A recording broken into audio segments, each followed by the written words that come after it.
Tuudini dhaabyaaddahu rakkoo bal'oo keessatti bakka fedhe ta'u nu taasise nasriif kan sababa ta'u qawliin kee ol ta'u yoomuu si kajeella arganne ergamaa caala.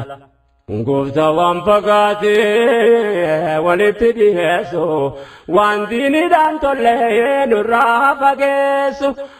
Ulamoota keenya nuuf jajjabeessu dhaloota miidhaaluu nuuf daddaneessu jecha ulamoota biyyatti mi'eessu dhaaltota ambiyaa kana diinoo deessu anaddaan hin baafne waan diinii gaggeessu kulli ulamoota barsiisuu barreessu rabbiin haa milkeessu baadiyyaaf magaalaa arganne ergamaa caala.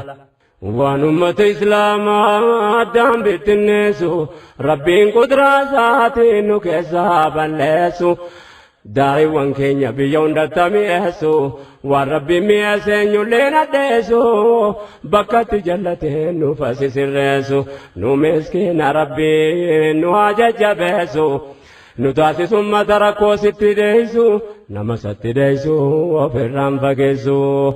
Bornu haa milkeessu guyyaa gaafa galaa arganne ergamaa caala. Qalbii ummata islaamaa imaaniin nu jiise warra diiniif yaadu hunda